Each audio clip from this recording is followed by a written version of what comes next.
하나님 말씀 보실까요? 하나님 말씀은 로마서 11장 36절입니다. 하나님 말씀은 로마서 11장 36절 말씀. 신약성경 제 성경으로는 256페이지입니다. 신약성경 256페이지 로마서 11장 36절 말씀 찾으셨으면 우리 다 같이 한 목소리로 봉독하시겠습니다. 시작. 이는 만물이 주께서 나오고 주로 말미암고 주에게로 돌아갑니다. 그에게 영광이 세세 있을지어다. 아멘. 이 시간은 서양 철학과 신학의 역사 7번째 강의가 되겠습니다. 아리스토텔레스의 원인론과 기독교라고 하는 부분을 살펴보도록 하겠습니다. 이 원인에 대한 이해 굉장히 중요합니다. 우리는 만물의 근원, 원인됨, 그 원인에 대한 이해를 어떻게 갖느냐에 따라서, 그러니까 원인을 어디에 두느냐에 따라서 결론이 달라지게 됩니다. 그래서 좀 우리가 이게 신앙생활을 하거나 우리가 인생을 살아가면서 우리가 원인을 추적하는데 굉장히 좀 어두운 경향이 있습니다. 그냥 무심코 살아가죠. 우리는 주로 현상에 주로 관심을 많이 갖지 않습니까?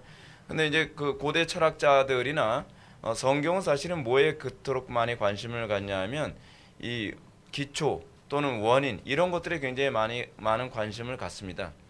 동일한 현상이 나타나는 것 같아도 그 동일한 현상 이면의 원인 또는 근원이 어디서 출발하느냐에 따라서 사실은 그 현상은 완전히 다른 것이 돼버리죠.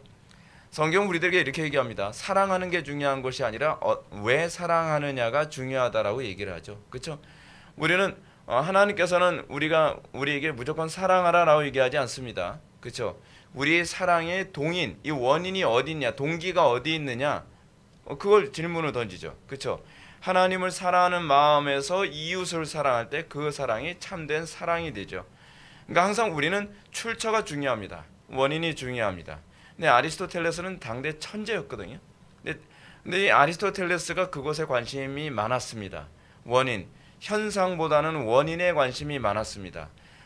우리는 오늘날 그렇잖아요. 지금 현 정권이 뭐 코로나 바이러스 뭐 한다 하면서 지금 교회를 쥐잡듯 하고 있는데 우리는 그 현상을 보는 것이 아니라 그 현상의 원인이 무엇인가, 우리 이거에 관심을 가져야죠. 한편으로는 그들의 정치적 원인에 관해서 우리가 동의할 수 없다고 하지만 또 다른 한편에서는 하나님에게서 그 모든 것이 나왔다라고 봐야 되는 거죠. 그러니까 우리가 현상을 바라볼 때 현상을 해석하는 굉장히 많은 그 상황이 있잖아요. 지금 중국에서 엄청나게 많은 재앙이 지금 쏟아지고 있지 않습니까? 지금 재앙이라고 하는 부분에 있어서 완전히 신기록 달성을 계속적으로 하고 있습니다. 제가 지금 이거 보면서도 중국의 그 사람들을 보면 굉장히 불쌍하더라고요. 지도자 잘못 만나서 하나님의 진노를 받는데 지금 이재민만 지금 2천만이랍니다. 이재민만 2천만이면은 우리나라 인구의 5분의 2가 되는 거죠. 엄청나게 많은 사람이 지금 이재민으로 있고요. 그런 상황에서도 지금 비는 멈출 줄은 모른다고 합니다. 그러니까 뭐 어느 지역을 보게 되면은 완전히 뭐 1층은 다 잠겨 있는 상태. 그 정도로 지금 비가 억수같이 쏟아지고 그런 상황에서 지금 산사댐 같은 경우에는 지금 장마철도 아닌데 비가 너무 많이 오는 바람에 이제 장마철이 오게 되면 이건 무너지는 것이 백발백중이다라고 할 정도로 좀 심각한 상황 가운데 있습니다. 지금 뭐 지진도 일어나고 있고요. 그리고 폭우 때문에 지금 홍수가 심각하게 일어나고 있고 거기다가 이 여름에 우박과 눈까지 내리고 있는 상황이고요. 그리고 한쪽에서는 메뚜기 떼가 뭐 2,000조라 그랬나요? 2,000조 마리의 메뚜기 떼가 지금 중국을 덮고 있는 상황이 지금 있습니다. 엄청나죠. 지금요. 지금 뭐 근데 이 현상에 관해서 눈에 보이는 현상에 관해서 우리는 이 원인이 어디 있느냐를 진단하는 것이 굉장히 중요하죠. 그렇죠? 원인을 어떻게 진단하느냐에 따라서 솔루션이 달라지잖아요. 그렇죠? 어떻게 해결할 것인가에 관한 것이 완전히 달라지게 됩니다. 근데 소위 자연주의의 영향을 받은 목회자들 같은 경우는 목사님들이라고 하는 분들조차도 이거는 자연현상이지, 아니 자연현상도 좀 정도 것이어야지 이걸 자연현상이라고 얘기하죠. 그렇지 않나요? 아니 자연적이지가 않잖아요. 자연적이지 않은 걸 자연현상이라고 얘기하는 거는 손바닥으로 하늘 가리려 했다는 얘기 아니겠습니까? 그렇잖아요. 아니 예를 들어서 제가 공중에 떴다고 합시다. 자연현상이라고 얘기했습니까? 자연적이지 않잖아요. 그렇잖아요. 아니 뭐 공중에 제가 뜰 일은 없지만 그렇다는 얘기예요. 이게 어떤 의미냐면 하나님의 존재를 인정하기 싫어하는 강팍함이 있는 거예요. 근데 그게 목사님들에게서 그게 있다는 건 진짜 소름 돋고 분노가 치밀어요. 아니 이 정도까지 여러분 이건 제가 오늘도 이제 신명기를 봤나요? 신명기 보니까 이 모세의 재앙에 관해서 하나님께 다시 언급하는 부분이 나오는데 그 성경 구절에서 우박에 맞아 죽었더라라는 얘기가 나오거든요. 우박에 맞아서 죽을 정도면은 우박이 어느 정도 크기인지 알만하겠죠. 예. 최소한 당구공 크기나 뭐 탁구공 크기보다는 좀 더 크지 않았을까 싶어요. 그 당시에 내린 우박이 그런 것이었던 거예요. 근데 지금 그렇게 우박이 내리고 있어요. 그럼 원인이 어디 있는가? 하나님에게서 찾는 거죠. 우리의 죄에서 찾는 거죠. 우리가 하나님 앞에서 범죄했고 지금 실제로 중국이 지금 그렇지 않나요? 중국이 기독교 박해도 진짜 도를 넘어설 정도로 심각하게 박해를 하니까 하나님께서 그런 거 아닙니까? 아니라는 거예요. 근데 좀 리버럴한 그것에 영향을 받은 젊은 목사님들은 아니라는 거야. 아니 뭐 그럴 수도 있는 거지. 비가 많이 올 수도 있는 거고 뭐 눈이 많이 올 수도 있는 거고 그리고 뭐 우박이 떨어질 수도 있는 거고. 근데 성경은 뭐라고 얘기하죠? 이 세상에 우연은 존재하지 않는다. 그러니까 그런 사람들은 사실은 목사님이라고 하지만 죄송합니다. 그런 분들은 제가 보기에는 섬기는 신이 우리하고 다른 것 같아요. 예. 우연을 인정하고 그 이런 부자연스러운 것조차도 우연의 탓으로 돌린다고 한다면 그 사람이 섬기는 신은 사실은 우연입니다. 사실은 참 하나님이 아닌 거죠. 근데 사실은 이건 철학적인 합리성에서도 사실은 맞지가 않아요. 예. 문제는 하나님의 존재를 인정하기 싫은 거예요. 목사님들에게서 그런 사고방식이 나온다는 건 굉장히 유감이죠. 자, 오늘 한번 서론 한번 볼까요? 서론 보시겠습니다. 들어가는 말. 어떤 사람들은 아리스토텔레스보다 더 훌륭한 스승을 둔 제자도 없고 플라톤보다 더 훌륭한 제자를 둔 스승도 없었다라고 합니다. 그만큼 플라톤이나 아리스토텔레스가 철학계에서는 굉장히 위대한 사람이라는 걸 인정하는 거죠. 플라톤은 이데아, 즉 형상을 물질 밖 다른 세상에 다시 얘기해서 다른 세상에 존재한다고 생각했지만 그는 이데아, 즉 형상을 물질 안에서 찾아야 한다고 생각했습니다. 이렇게 얘기하면 이제 좀 어려워지죠. 그냥 제가 설명할 거예요. 우리가 이제 항상 제가 여러 번 얘기했으니까 여러분들 잘 이해하시겠지만 플라톤의 특징이 뭐죠? 플라톤은 이데아가 현상계에 있지 않다. 현상계 또 어려운 얘기죠. 플라톤이 우리 눈에 보이는 물질의 이데아가 있는 것이 아니라 그 이데아가 어디 있다고 생각하는 거예요? 어디인지 모르겠는데 저 세상에 있는 거예요. 저 세상이 어디 있는지 모르겠지만 플라톤도 잘 몰라요. 왜냐하면 가본 적이 없으니까. 갔으면 오지 못하죠. 저 세상에 있을 테니까. 그러니까 이 어떤 가보지 않은 세상이지만 그 어느 세상인가 이데아의 세계가 있다고 생각하는 거예요. 그거는 실제 세계고 이 땅에 있는 건 다 뭐예요? 복제된 세상이다. 그래서 제가 지난 시간에도 말씀드렸던 것처럼 플라톤은 뭐라고 생각했어요? 그림 그리는 걸 좋아하지 않는다 그랬죠. 그림 그리는 건 마치 뭐 같아요? 이미테이션의 이미테이션을 하는 거라고 생각을 하는 거죠. 이미 이 세상 자체가 가짜라고 보는 거잖아요. 이 세상 자체가 이데아의 세계에 대한 복제품이라고 생각을 하는 거잖아요. 마치 뭐처럼 매트릭스처럼. 예. 근데 그거를 또 보고 그린다고 한다면 이건 가짜의 가짜가 아니냐. 그러니까 그림 같은 건 그리지 마라. 그거는 아주 그림이나 조각이라고 하는 것은 아주 저급하게 이를 데 없는 것이다. 이제 그렇게 본 것이 이제 플라톤의 생각이었습니다. 근데 아리스토텔레스가 생각을 해보니까 그런 거예요. 내 스승이지만 이건 동의가 안 된다는 거예요. 왜냐하면 아니 이데아의 세계를 봤나? 스승님은 보셨나요? 그건 추론이잖아요. 그건 당신 생각이잖아요. 근데 이 철학자들은 어떻게 생각하냐면 자기 생각을 이따로 얘기해요. 확신을 가지고 얘기해요. 마치 진리처럼 얘기한단 말이에요. 근데 아니죠. 아리스토텔레스는 자기는 아무리 생각해도 그건 타당성이 없다고 생각을 한 거예요. 아니 실제로 본 적도 없는데 근데 자기가 그렇게 추론으로 얘기하면 곤란하지. 그러면 이제 플라톤이 그렇게 생각했죠. 아니 그러면 너는 의자를 보면서 의자라는 건 어떻게 알아? 라고 생각하니까 아리스토텔레스가 고민하면서 생각한 게 뭐냐면 그 이데아가 의자에 있으니까 하는 거겠죠. 그러니까 미치겠네 이제 그러면서 이제 스승과 제자가 서로 미치겠다고 싸우는 그런 이제 구조가 됐겠죠. 그래서 이제 이 아리스토텔레스는 플라톤의 이데아라고 하는 것을 인정을 하지만 그 이데아가 어느 세계에 있다라고 하는 것에 대해서는 난 동의할 수 없다. 이제 그런 이제 얘기를 하게 된 것이고 그러면서 그 이데아가 물질 안에 있다. 현상 안에 있다. 눈에 보이는 것 안에 있다. 그래서 우리는 흑인, 백인, 황인종 이렇게 돌아다녀도 딱 보면 사람인 줄 아는 거죠. 어떻게 사람인 줄 알아요? 각자에게 이데아가 있으니까 그것을 이제 아리스토텔레스는 뭐라고 하냐면 형상이라고 얘기하는 거죠. 형상. 그 형상에 있기 때문이다. 형상에 녹아져 있기 때문이다. 라고 이제 이렇게 생각을 하는 거예요. 근데 사실은 아리스토텔레스는 이데아라는 말은 별로 사용하지 않았어요. 이거 용어는 이제 익혀야 돼요. 어쩔 수 없어요. 제가 용어 익히지 않고서 쉽게 얘기해줄 재간이 없어요. 저도. 아리스토텔레스는 이데아라는 표현을 사용하지 않고 그래서 뭐라 하냐면 보편자라고 생각을 했어요. 보편자라고 표현했습니다. 모든 사람들에게 소위 공통분모가 있을 것이다 라고 생각한 거죠. 그걸 보편이라고 그러잖아요. 그래서 우리는 어떻게 사람이 돌아다니면 때로는 어떤 사람은 불굴에서 한쪽 다리 없이 태어났는데 어떻게 사람이라고 생각하느냐. 어떻게 우리는 인종이 다른데 사람이라고 생각하느냐. 여러분들 그 백인 처음 봤을 때 어땠나요? 백인이나 흑인 처음 봤을 때 되게 신기해요. 그래서 백인이나 흑인 지나갈 때 못 본 척하면서 견눈을 보는 거. 신기하다. 근데 사람이라는 건 가르쳐주지 않아도 알아요. 그렇죠? 보편적인 뭔가 일치하는 것이 있기 때문일 것이다. 그래서 아리스토텔레스는 보편자라는 표현을 사용한 거죠.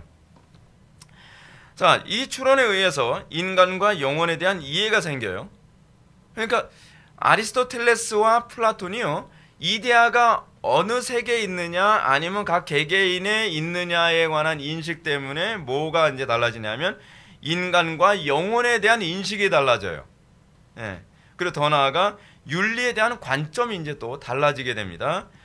그래서 이 시간에는 그래서 뭐 대표적인 케이스는 이제 다음 시간에 우리가 윤리학에 관해서 이제 배우게 될 거예요. 이번에 아리스토텔레스는 제 생각에는 한 세 조각으로 좀 배워야 될 것 같습니다. 오늘은 아리스토텔레스의 원인론에 관해서, 원인론 그렇게 어렵지도 않은데 그냥 원인론에 관해서 우리가 오늘 한 시간 배우고요. 그 다음 시간에는 윤리학과 그 국가론에 관해서 우리가 아리스토텔레스의 윤리학과 국가론을 배우고, 그 다음 시간에는 제가 이제 맛배기 버전으로 아리스토텔레스의 이 논리학을 좀 잠깐 좀 언급을 해드리고자 합니다. 논리학을 다 해드릴 수가 없어요. 그러면 논리학 한참 하다 보면은 우리가 뭐 하다가 지금 논리학 와 있지 그래요. 그래서 논리학은 그냥 한 시간만 그냥 맛배기 버전을 하고, 논리학은 제가 지금 강의안을 만들고 있는 중입니다. 지금 대략 한 A4 용지로 11페이지를 만들었는데 굉장히 중요한 얘기가 너무 많아요. 근데 논리학은 정말 굉장히 중요합니다. 하여간 우리가 다음 시간에는 윤리학과 국가론을 살펴보도록 하겠습니다. 잠깐만요. 아리스토텔레스의 원인론 한번 볼까요? 아리스토텔레스의 원인론은 만물에 대한 원인을 추적하는 논리 체계예요. 근데 왜 이 아리스토텔레스가 왜 이런 얘기를 하게 됐냐면요, 이거는 이제 논리학을 이제 여러분들 배우면 이해가 갑니다. 그러니까 보편자에 관한, 이제 어려워도 잠깐만 인내를 하시고 좀 들어주세요. 제발 주무지 마시고. 이 보편자, 그러니까 가장 보편적인 것은 무엇인가라고 하는 것을 아래에서부터 원인을 추적해서 올라가서 진짜 참으로 존재하는 보편자가 무엇인가를, 그 원인이 무엇인가를 찾아 올라가요. 그렇게 되면 이제 피라미드처럼 밑에서 위로 자꾸 이제 올라가야 되죠. 올라가야 되면 맨 위에는 뭐가 나오냐면 종이면서 곧 류가 되는 보편자가 나와요. 딱 하나밖에 없는 그것이 이제 소위 보편자거든요. 이제 그런 그것을 추적해 나가기 위해서 이제 원인론이라고 하는 얘기를 이제 하게 돼요. 근데 이 원인론을 얘기할 때는 사실은 논리학 얘기를 하기보다는 주로 무슨 얘기를 하냐면 형상의 원인이 어딘가 이제 그 얘기예요. 원인 인자를 쓰거든요. 형상의 원인이 뭐냐, 또는 진료의 원인이 뭐냐 해서 진료인, 목적의 원인이 뭐냐 하면서 목적인, 작용의 원인이 뭐냐 하면서 작용인, 뭐 이런 식으로 이 네 개를 통하여서 소위 원인을 찾아내는 논리적 구조를 만들어요. 근데 제가 이 아리스토텔레스를 조금 공부하다 보면서 느끼는 게 뭐냐면 진짜 똑똑한 사람이더라고요. 논리학을 좀 공부하다 보면요, 회로에 약간 지장이 생길 정도로 굉장히 복잡하게 생각을 해요. 그래서 꼭 이렇게 복잡하게 생각을 해야 되나? 근데 이렇게 복잡하게 생각했을 때 명탐정 코난이 가능해져요. 그렇기 때문에 여러분들 복잡하게 생각하는 법을 좀 배우기도 해야 됩니다. 하여간 원인론을 언급하기 전에 염두에 두어야 될 점이 있습니다. 그의 철학의 핵심이 뭐냐면 실체라는 점입니다. 실체 이제 하나의 이제 실체가 있습니다. 예를 들어서 컵이라는 실체가 이제 있다고 한다면, 도대체 이 컵이라는 실체는 어떻게 존재하느냐에 관한 부분에 대해서 이제 고민하는 거죠. 지금 제가 존재한다라고 하게 되면 이제 뭐가 되는 겁니까? 존재론에 관한 얘기가 되는 거예요. 이거 굉장히 중요한 문제죠. 왜냐하면 그 원인론을 통해서 사물이 어떻게 존재하냐, 참으로 존재하는 것이 무엇이냐, 참으로 존재하는 건 뭐예요? 보편자죠. 이제 여러분 어렵지 않겠죠? 이렇게 얘기해야 돼요. 이렇게 얘기해야 돼요. 그렇게 여러분들한테도 유익이 되고 저는 편해요. 근데 참으로 존재하는 것이 무엇이냐를 여러분은 딱 먼저 규정이 딱 되면 그 다음에 뭐가 나오죠? 인식론이 나오죠. 항상 이거는 여러분들 두뇌 체계 안에서 하나의 이 체계가 만들어져야 됩니다. 참으로 존재하는 것이 무엇이냐 그러면 참으로 존재하는 것을 나는 어떻게 인식하느냐에 관한 얘기가 나오고요. 그리고 참으로 존재하는 것을 인식하면 그것이 뭐로 나오죠? 가치론으로 나오죠. 윤리 또는 예술 체계로 나오는 거예요. 그렇죠? 그렇기 때문에 아리스토텔레스에게서 첫 번째로 관심을 갖는 것이 뭐냐면 참으로 존재하는 것은 무엇이냐, 그 실체가 무엇이냐에 관해서 관심을 가져요. 그 실체의 근원은 어디 있다는 거예요? 실체의 근원은 형상에 있다. 여기 형상. 형상이 되면 이제 뭐라고 인식해야 되죠? 이데아. 네. 보편적인 그 어떤 형상. 그렇죠? 그걸 얘기하는 거예요. 그래서 여러분들 항상 개념이 중요합니다. 이번에도 이제 카도시 아카데미 멤버십 되는 그 목사님들하고 모여가지고 이번에 이제 그런 부분을 좀 나눴거든요. 지금 우리가 싸우는 영적 전쟁의 핵심이 무엇이냐 했을 때 제가 이제 개념의 싸움이다. 그래서 이 개념이 어떻게 하나의 어떤 패러다임을 형성하고 있는가라고 하는 이런 부분을 얘기를 나눴거든요. 근데 굉장히 많이 충격적이었어요, 목사님들이요. 그래서 이게 개념이 이렇게 중요한 거구나라고 하는 걸 처음 알았다는 거예요. 근데 여러분들 이 형상이라고 하는 이거를 배우면서도 이제는 개념으로 이제 들어야 됩니다. 여러분 개념이 없게 되어지면 용어를 아는 게 의미가 없습니다. 어떤 용어를 아무리 사용해도요, 그 용어에 대한 그 내포된 개념을 이해하지 못하면 여러분들은 책을 읽어도 잘못 이해하는 경향이 있어요. 그래서 여러분들이 우리 교회에 오게 되면 처음에 여러분들이 힘들어하는 게 뭐냐면 동일한 용어를 사용하는데 다른 내포된 개념을 사용하기 때문에 여러분들이 어려워하는 거예요. 처음에 여러분들이 그거부터 정리가 되지 않으면 여러분들 이제 제가 이제 힘들겠지만 칸트 얘기도 하면서 이제 그 얘기를 할 거예요. 여러분들 귀 속에 들어옴과 동시에 머릿속에서는 다르게 해석을 해요. 그러니까 제가 아무리 설교를 잘해도 소용이 없다니까요. 왜냐하면 여러분들이 기존에 다른 교회에서 배운 잘못된 그 개념을 가지고 설교를 들으면 여러분들 전혀 변하지 않아요. 전혀 변하지 않는단 말이에요. 전혀. 그러니까 여러분들이 개념을 정리하지 않으면 아는 게 아니란 말이에요. 아는 게. 옛날에 어떤 청년이 그런 얘기예요. 내가 다 아는 얘기인데 아는 얘기가 아니라니까요. 그거 교만해가지고 안다고 생각을 하는 거예요. 그래서 제가 어이가 없어가지고 너 지금 아는 게 아니야. 네가 안다 아니 아는 게 없도다. 예. 사실은 아는 게 아니에요. 아는 게. 실제로 여러분 우리가 무엇인가를 알기 시작했을 때 내가 제대로 알지 못했구나라는 걸 깨닫게 된단 말이에요. 거기서 알미 시작돼요. 알미. 그 아리스토텔레스는 그걸 알았어요. 왜냐하면 진리를 찾아가는 데 있어서 이 개념이 불분명하게 되어지면 아무리 좋은 가르침을 준다 하더라도 별로 유익이 되지 않는다는 걸 알게 된 것이죠. 그래서 우리가 이 실체 근원, 즉 형상이라는 것이 실체 근원이라고 하는 것을 얘기할 때 플라톤의 용어를 빌린다고 한다면 실체 근원이 뭐예요? 이데아죠. 이데아를 다른 말로 뭐라 해요? 개념이죠. 개념이에요. 여러분들 예를 들어서 실체 근원, 사람의 실체가 뭔가요? 여러분 인간론에 의해서 모든 해석이 다 달라진다니까요. 인간을 어떻게 이해하느냐에 따라서 각 사람의 어떤 삶의 문제에 대한 해결의 방식이 다 달라져요. 그렇죠? 진화론의 관점을 가지고서 인간을 바라볼 것이냐, 그렇지 않으면 프로이트처럼 모든 것이 소위 성적인 것에 의한 것으로 인간 심리가 작용되느냐, 또는 하나님의 형상으로서 인간을 바라볼 것이냐에 따라서 솔루션이 달라져요. 해결책이 달라진단 말이에요. 그게 다 뭐예요? 개념이죠. 개념. 아리스토텔레스는 그렇게 생각을 했어요. 실체의 핵심은 그 존재가 아니라는 거예요. 눈에 보이는 존재가 아니라는 거예요. 예를 들어서 우리는 눈에 보이는 존재, 그냥 컵 하게 되면 우리는 컵 뭐예요? 물 담는 거, 뭐 음료수 담는 거 그렇게 생각을 하잖아요.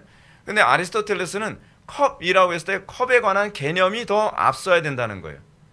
그게 진정한 실체고 그 개념에 대한 인식이 있을 때에 컵을 제대로 활용할 수 있다는 거죠. 여러분들 예를 들어서 그런 거 있잖아요. 이렇게 제가 말씀을 드릴게요. 우리가 수학을 배울 때에 수학의 공식을 배웁니다.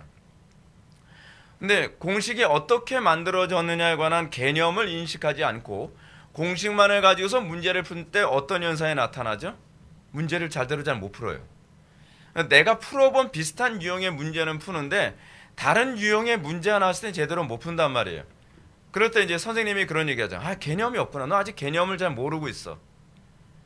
개념이 있을 때에 우리는 그 개념에 의해서 다양한 응용이 이루어지게 되어 있어요. 근데 개념을 알지 못하면 왜 주입식 교육이 잘못됐다고 얘기하냐 하면 주입식 교육은 그거 하나밖에는 이해를 못해요. 그 하나밖에는 할 수가 없어요. 근데 개념을 알게 되어지면 다양하게 적용하고 응용이 가능해지는 거죠.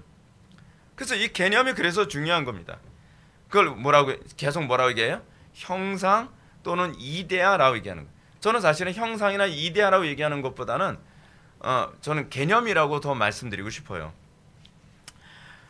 자, 그는 플라톤처럼 이데아라는 표현보다는 주로 보편자 혹은 형상이라는 표현을 사용했어요. 그는 플라톤처럼 이데아가 우리가 지각하는 세상 밖에 존재한다 보지 않고 세상 안에 있다고 생각을 했습니다. 각자에게 개념이 있다는 거죠. 자, 아리스토텔레스는 원인을 분석하여 진료인, 형상인, 작용인, 목적인으로 구분을 했습니다. 이거 근데 굉장히 중요해요. 이게요. 예를 들어서 집을 건축할 때 목재, 벽돌, 시멘트, 유리 같은 게 있잖아요. 그렇죠? 그거를 우리 뭐라 그래? 재료라고 하잖아요. 재료. 그거를 아리스토텔레스는 뭐라 하냐면 진료라고 얘기했어요. 진료. 그리고 예를 들어서 또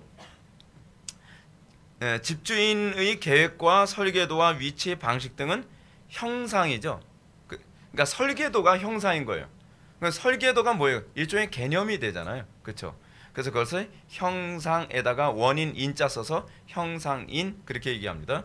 또 목수와 석공이나 미장이가 설계도를 보고 재료를 가지고 집을 만들잖아요. 그 집을 만드는 행위를 뭐라 그래요? 작용하는 거라 그러죠. 작용. 그래서 작용인 그렇게 얘기를 합니다. 그리고 그 집을 지어 개인주택으로 사용하든지 모텔로 사용하든지 그렇지 않으면은 거기서 자기가 이 사업장으로 사용할지 그거는 자기가 알아서 하는 거잖아요. 그렇죠? 그거를 뭐라고 얘기합니까? 목적인 그러죠. 그 집의 목적을 어떻게 둘 것인가는 자기의 문제죠. 그런데 아리스토텔레스는 작용인과 목적인을 다 형상인에 포함시켜. 이게 굉장히 중요합니다. 이 부분이 굉장히 중요해요. 작용인과 목적인을 작용인 아이들은 뭐예요? 일종의 목수. 그렇죠? 목적인 하면 일종의 뭐예요?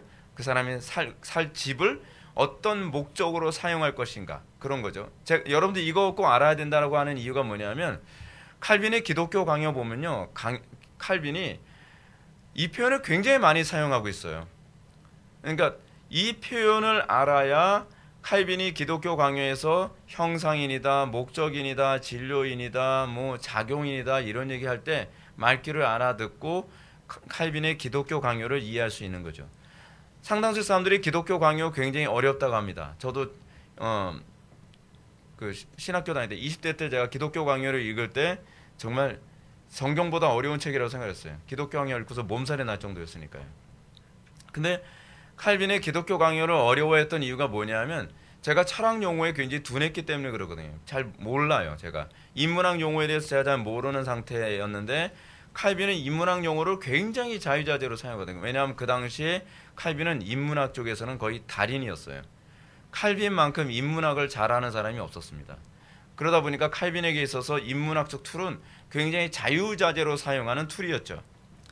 그래서 이제 아리스토텔레스는 작용인과 목적인을 다 형상인에 포함을 시켰어요. 형상인에 포함시키고 사물의 원인인 진료인과 형상인 원인을 이 두 가지로 돌리죠. 그래서 여러분 형상인과 진료인 이 딱 두 가지만 얘기를 해도 사실은 네 개의 원인을 다 얘기하고 있다고 생각을 해야 돼요. 왜냐하면 형상인 안에 무엇이 포함됐기 때문에요. 작용인과 목적인이 포함되어 있기 때문에 그렇습니다. 이거 어려울 것 같은데 알아듣는 거죠? 알아들어야 돼요. 알아듣지 않으면 안 되는데 자, 근데 이게 마치 이런 거와 똑같습니다. 이제 물건을 만드는데 우리는 이렇게 생각을 합니다. 물건을 만들어야 되겠다는 목적에 대한 그 원인이 있죠. 작용을 하죠, 그렇죠? 물건을 만들어야겠다. 그럼 물건을 만들면 어떻게 돼요?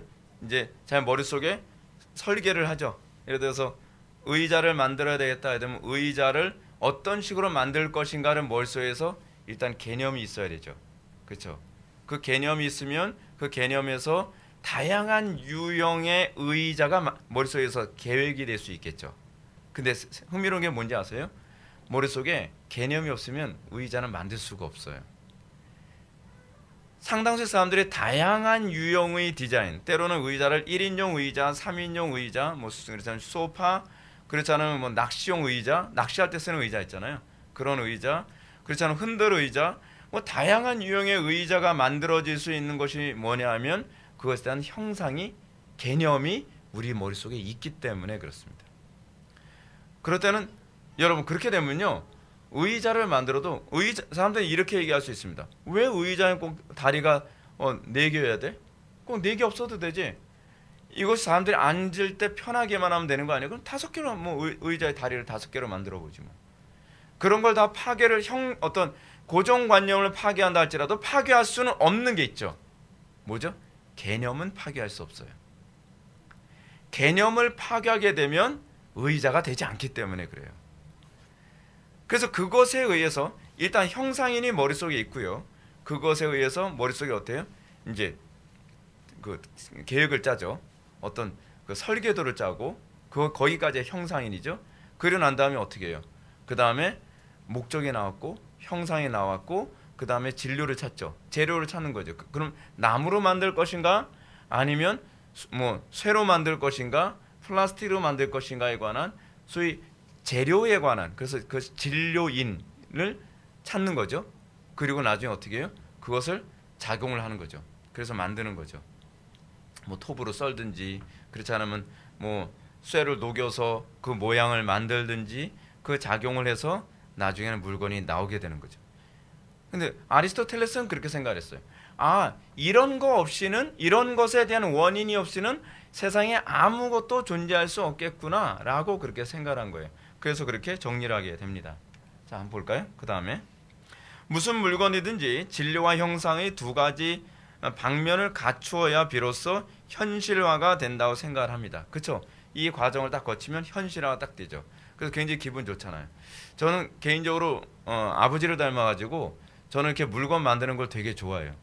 그래서 저도 이쪽 계통으로 갔으면 그거 되게 좋아했을 것 같은데, 뭐 이렇게 뭐 톱으로 썰고 뭐 만들고 뭐 뚝딱거리고 그래서 뭐가 하나 만들어지면요, 그것이 소위 현실화 됐을 때 굉장히 행복해요, 진짜.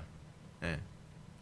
근데 이것이 일어나기 위해서는 4가지 또는 이걸 함축해야 되면 2가지 방면을 갖추어야 됩니다. 근데 문제는 뭐냐면 이 방식이 그냥 그거로 끝나는 것이 아니라요, 이 철학 체계를 가지고 가톨릭의 신학적 체계로 들어와요. 그렇게 되면 어떻게 나오는지를 한번 봐야 됩니다. 가톨릭 교리 체계에 이제 들어가면서 이렇게 얘기하는 거죠. 가톨릭에서 이제 성체 성사를 하잖아요. 성체 성사를 하는데 가톨릭의 신부들은 이제 토마스 아퀴나스에 의해서 신학적 체계가 만들어졌다 보니까 아리스토텔레스적 사고 방식을 가지고 신학적 체계로 모든 것을 그렇게 봐요. 어떻게 해요? 자, 예를 들어서 성체 성사를 한다고 칩시다. 성체 성사. 우리 식으로 따지면 뭐죠? 성찬 예식. 성찬 예식을 하게 된다면 형상이 뭐죠? 형상이요? 성찬 예식이라고 하는 그 근본적인 형상은 예수 그리스도의 십자가의 죽으심과 피 흘리심, 뭐 그거잖아요. 그래서 예수님께서 이 빵을 먹으면 내 살이고 이 잔은 내 피다. 그게 근본적 형상이잖아요.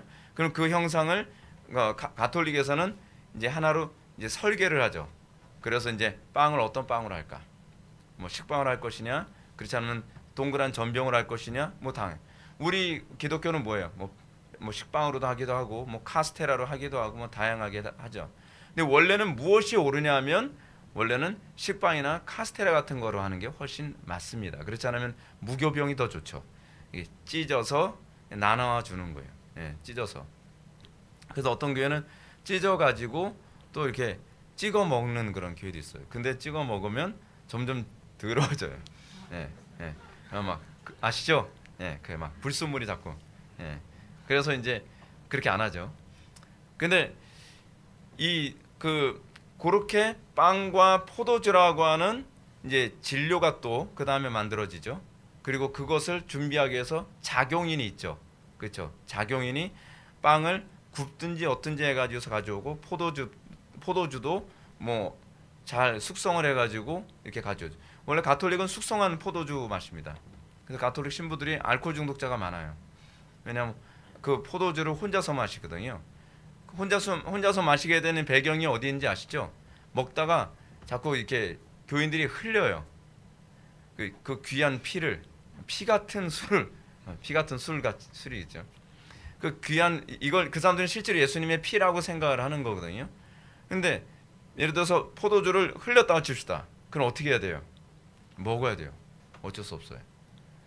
근데 문제가 뭐냐면 그냥 플라스틱 컵 같은 거로 쏟아서 그랬을 경우에 그냥 조금의 불순물을 참아가면서 먹으면 되는데 이게 유리컵에 담긴 게 떨어져서 깨졌을 경우에는 상황은 더 심각해지는 거예요. 그래서 이런 부작용을 해결하기 위해서 가톨릭에서는 어떻게 생각하냐? 진짜 예수님의 피가 땅바닥에 흘리면 안 된다. 근데 평신도들 중에서 부주의한 사람들이 있게 되면 문제가 심각해진다. 혼자 마셔라. 그래서 어느 시점부터 그래서 가톨릭의 신부가 혼자서 이렇게 마시는 거예요. 빵은 분배해 주면서요. 빵 뭐 떨어뜨리면 주워 먹으면 그만이잖아요. 근데 이 술 같은 경우에는 그럴 수 없으니까 다 이제 집례를 하고 그래서 가톨릭에서 보게 되면은 이게 오게 되면 사제가 입에다가 빵을 집어넣어주고 그리고 돌려보내죠. 한 명씩 돌아오면서 빵을 입에 먹고 무릎 꿇고 입으로 받아 먹습니다. 그리고 자기가 대표로 이렇게 하면서 자기가 쭉 들여 마셔요. 그 다른 사람들은 먹고 싶다 그러겠죠. 근데 그러다 보니까 가톨릭 신부들 중에 알코올 중독자가 상당수가 많아요. 그래서 여러분들 어떤 영화에서 보게 되면 어떤 신부는 이게 항상 코가 빨개 있어요. 근데 그게 굉장히 현실적으로 한 거예요. 왜냐하면 어쩔 수가 없어요. 왜냐하면 그 로마 가톨릭에서는 미사 자체가 다 이 성례가 기본이거든요. 그러니까 미사 때마다 술을 마셔야 돼요. 미사 때마다. 근데 가톨릭에서 미사는요, 이 주일날 한 번 하는 그런 식이 아니라 사람들의 편의를 위해서 아무 때나 와서 미사에 참여할 수 있도록 하기 위해 미사를 평일 미사도 굉장히 많이 만들었거든요. 그러니까 평일날도 계속 마셔야 되는 거예요. 예, 계속 마셔야 되는 거예요. 그러다 보니까 이 알코올 중독을 해결할 방법이 없어요. 예, 그 사람들이 이제 그렇게 마십니다. 하여간 이제 그렇게 해서 이 사람들은 이렇게 생각하는 거예요. 이렇게 형상인과 진료인 그리고 작용인이 있었기 때문에 자동적으로 어떻게 목적이 성취될 것이다 라고 얘기를 하는 거죠. 아리스토텔레스는 그렇게 생각을 했어요. 이것을 한번 잘 보십시오. 다시 한번 보게 되면 무슨 물건이든지 맨 윗줄입니다. 진료와 형상의 두 가지 방면을 갖춰야 비로소 현실화가 된다고 생각을 한 거죠. 그러다 보니까 어떻게 해요? 예를 들어서 의자를 딱 만들어 놓으면 사람들은 알아서 앉게 되어 있다는 거예요. 앉는 거야 라고 굳이 가르쳐 주지 않아도 앉게 되어 있다는 거죠. 또 예를 들어서 빵을 이렇게 형상화시켜서 만들어 놓잖아요. 그런 사람들이 알아서 빵을 먹게 되어 있다는 거죠. 똑같이 그거를 신학에다가 적용을 했어요. 그러다 보니까 뭐라 하냐면 그 형태를 완벽하게 갖추고 나면은 거기엔 성령님께서 알아서 역사하신다고 생각을 했어요. 그래서 신부가 축사를 하죠. 성부와 성자와 성령의 이름으로 축사를 하면 이 포도주는 진짜 예수님의 피가 되고 빵은 진짜 예수님의 살로 변화된다고 그들은 그렇게 믿죠. 근데 그 개념이 어디서 나온 거냐면 성경에서 나온 것이 아니라 아리스토텔레스의 원인론 철학으로 그걸 그렇게 해석을 한 거예요. 되게 심각한 거죠.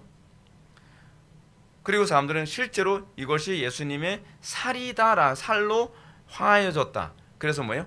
화채설이라고 하는 그 용어가 나온 거죠. 예수님의 실제로 몸이 되었다라고 될 화자 쓰는 거거든요. 몸이 되었다라고 하는 그 개념을 가지고 성찬에 참여합니다. 근데 우리는 그거 동의할 수 없죠. 우리는 동의할 수 없죠. 근데 문제는 뭐냐면 이런 방식이 개혁파 교회 안에도 자연스럽게 들어왔어요. 그래서 개혁파 안에서도 어떤 현상이 나타납니까? 성경적으로 예배를 하면 성령께서 당연히 알아서 역사하실 것이다 라는 생각이 들어오기 시작을 했어요. 그거 뭐예요? 그게 스콜라주의예요. 그것이 이제 아리스토텔레스주의적 사고 방식. 우린 배우지 않아도 그렇게 된다니까요. 아리스토텔레스적 사고 방식이 들어오면서 어떤 현상이 나타나냐면 예배의 형식을 성경적으로 형식을 하고 예배의 모든 순서, 그러니까 예배라고 하는 형상이 있죠. 그리고 예배의 모든 요소는 뭐가 되죠? 진료가 되겠죠. 그렇죠? 그리고 예배의 목적이 뭐예요? 하나님을 높이는 거. 그리고 예배를 작용하는 작용인이 누구죠? 목사죠. 그렇죠? 목회자가 이 예배를 집례를 하면 자동적으로 성령께서 역사하실 거라고 생각하는 거예요. 성경적인 예배 순서와 성경적으로 설교를 준비하게 되면 당연히 성령께서 역사하실 거라고 생각하는 거예요. 그럴까요? 그렇지 않죠. 그거는 비성경적이에요. 그거는 철학이에요. 우리는 반드시 어떻게 되죠? 성령님의 역사를 간구해야죠. 성령께서 역사하지 아니하시면 절대로 그렇게 되지 않는다고 생각하죠. 자, 이것을 삼위일체적인 관점에서 한번 우리가 봐야만 합니다. 삼위일체적 관점. 성경적인 예배 방식. 첫 번째로 성부께서 작정하신 대로 예배해야 되죠. 이게 뭐예요? 이것이 일종의 형상이 될 수 있겠죠. 형상인이 될 수 있어요. 그리고 성경과 성자를 통해 계시되는 방식으로만 예배 요소를 채우고 성경의 가르침만을 설교해야 됩니다. 이게 뭐죠? 이게 진료인이 될 수 있죠. 그렇죠? 진료인에 해당될 수 있습니다. 그리고 이 예배의 모든 요소 가운데에 기도를 통해 성령의 역사를 간구해야 되겠죠. 그럼 여기서 우리 뭐가 되죠? 삼위일체 하나님의 작용을 우리는 기대하죠. 전적으로요, 삼위일체 하나님에 대한 숭배가, 예배가 자연스럽게 일어나는 거죠. 예를 들어 설교자가 예배 순서는 철저히 성경적이어야 된다. 성부께 대한 존중이죠. 성부께 대한 예배 태도죠. 그리고 우리는 철저히 예수 그리스도와 성경의 조명을 통해서 강단에서 설교를 하고 예배의 모든 진료적 요소들을 바르게 예배를 집례해야 되겠죠. 그렇죠? 성자적 요소죠. 그렇죠? 그리고 우리는 성령 하나님께서 이 예배 가운데 임재하시고 성령 하나님께서 이 예배를 역사하실 때에 비로소 우리에게 참된 예배, 신령과 진정한 예배가 되겠죠. 그렇죠? 그러면 성령 하나님을 존중하는 거죠. 그래서 우리의 예배는 완벽하게 성삼위 하나님에 대한 존중, 성삼위 하나님에 대한 이 예배가 되어야 되는 거예요. 근데 우리는 여기서 주로 어디에, 특히 우리 개혁파 교회는 어디로 주로 초점이 어떤 분이 주로 소외됐냐면 성령 하나님의 역사하심에 대해서 많이 소외가 됐죠. 설교가 기가 막히게 교리적이고 성경적이죠. 예배 순서도 그렇게 한다고 하면서 철저히 그런 예배 순서를 다 사용하지 않나요? 근데 개혁파 교회의 예배 보게 되면은 냉랭해요. 왜 냉랭할까요? 사람들이 이렇게 원래 그런 거야. 원래 그런 거야 라는 말 자체가 얼마나 피상적인 얘기인지 아십니까? 원래 그런 거 없습니다. 자기 반성적으로 가야 되거든요. 우리는 과연 무엇이 잘못됐길래 우리 개혁파 예배가 뜨겁지 않고 이렇게 냉랭할까? 근데 그거를 교묘하게 말을 바꾸죠. 냉랭한 게 아니라 경건한 거야 라고요. 경건에 대한 개념이 없으면 경건한 거구나. 여러분, 여기서 우리가 개념이 굉장히 중요하다는 걸 다시 알죠. 그건 경건한 게 아니에요. 왜요? 차든지 뜨겁든지 알아라고 얘기하셨기 때문에 그렇죠. 뜨겁지 않은 것은 하나님께서 기뻐하지 않으시는 거예요. 경건은 차갑고 냉랭한 게 아니에요. 성경 우리에게 끊임없이 뜨겁게 사랑하라 라고 얘기하고 있거든요. 열심을 내라 라고 얘기하고 있거든요. 차가운 데는 항상 뭐가 없어요? 성령의 역사하지 않으실 때 차가운 것이거든요. 근데 그것에 대한 개념, 경건에 관한 개념, 예배에 관한 개념이 없을 때 우리는 거기서 항상 오류에 빠지고 마는 거죠. 우리가 소위 스콜라주의적 현상에 빠진 거예요. 근데 예를 들어서 오순절주의라든지 신사도 운동 같은 데에서의 문제는 뭐죠? 성령님을 인정한다고 얘기하는데 예배 순서를 다 파괴해버렸죠. 하나님께서 원하시는 예배의 형상을 다 파괴해버렸어요. 그리고 사람 중심적인, 사람의 흥미 위주로 예배를 만들어버렸죠. 근데 그렇게 되면요, 그 역사가 성령의 역사가 아닐 가능성이 많아요. 성령의 역사라고 얘기하지만 기도를 아무리 많이 한다고 하더라도 그래서 그런 예배 가운데는 또 각성이나 회개가 잘 안 나타나요. 그러니까 여러분 아리스토텔레스의 이 원인론적 관점이 탁월한 건 사실인데 거기에 뭐가 빠져 있다는 것을 알아야 돼요.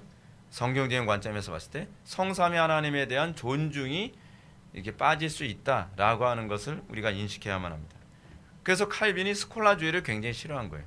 철학적 관점을 가지고 성경을 해석하려고 하는 태도를 굉장히 경계하고 그걸 비판했던 이유가 바로 거기에 있는 겁니다. 그래서 이런 방식을 통해서 신자 예배는 거룩하신 삼위 하나님을 일체로 섬기죠. 그렇죠? 일체로. 그래서 우리가 신사도 운동이라든지 신사도 운동이 아니라 세대주의 운동을 우리가 거절하는 이유가 거기 있습니다. 우리는 삼위일체 하나님을 일체적으로 섬길 때에라야만 참되게 하나님을 섬길 수가 있습니다. 근데 여러분 세대주의가 문제가 뭔지 아시죠? 세대주의는 거룩하신 성삼위 하나님이 일체적으로 움직인다라고 얘기하진 않아요. 구약은 누구의 시대라고 얘기해요? 성부의 시대. 복음서는 누구의 시대예요? 성자 시대. 그리고 사도행전 이후를 뭐라고 보는 거예요? 지금까지요? 성령의 시대. 그런 거 없습니다. 거룩하신 성삼위 하나님은 항상 일체로 사역하셨습니다. 그래서 구약에서도 거룩하신 성삼위 하나님의 존재는 항상 나타나고 있고요. 예수 그리스도께서 사역하실 때도 삼위일체적으로 사역하셨고요. 그리고 성령 하나님도 삼위일체적으로 사역하고 계십니다. 근데 어느 특정 하나님만을 존중하는 것은요, 사실은 우상 숭배가 됩니다. 왠지 아세요? 하나님의 형상의 왜곡이 일어나기 때문에 그래요. 하나님의 형상의 왜곡은 우상 숭배예요. 여러분들이 아무리 저는 오직 예수 아니 오직 예수인데 아버지에 대한 인식이 없고 성령님에 대한 인식이 없으면 그건 오직 예수가 아니에요. 다른 예수예요. 그 사람 글씨를 잘못 쓴 거예요. 오직 예수가 아니라 다른 예수예요. 그죠? 사람들이 자꾸 착각을 해요.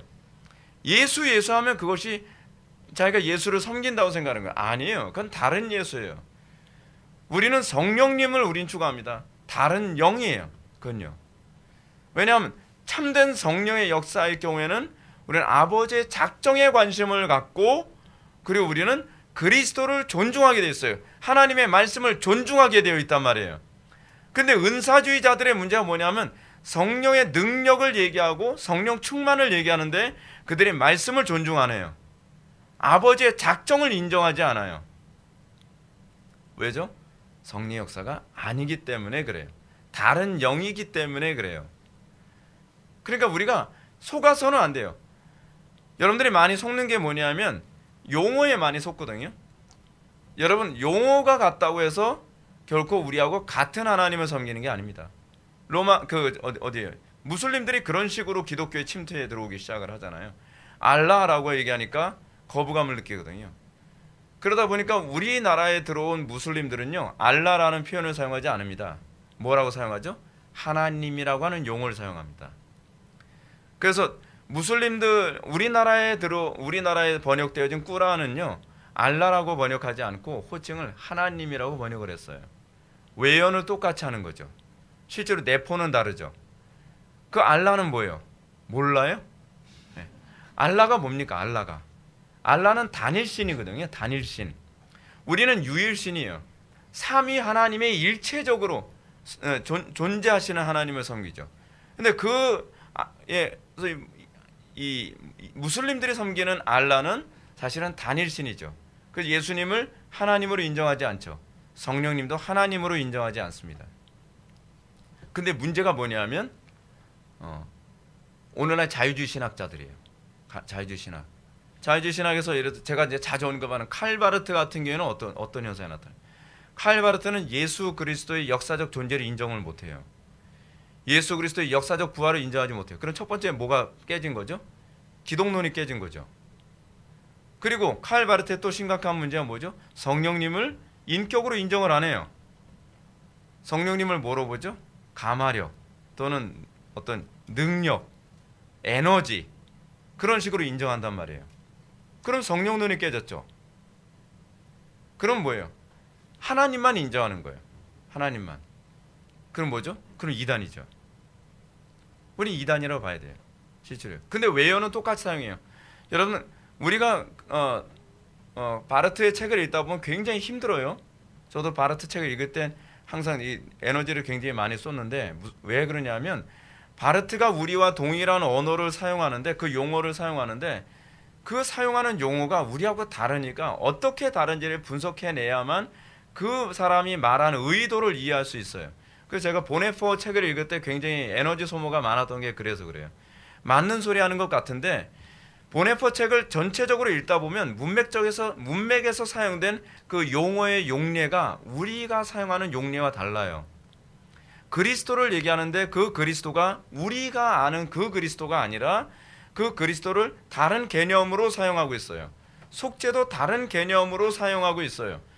근데 그 문장만을 보게 되면 굉장히 보수적인 표현을 사용해요.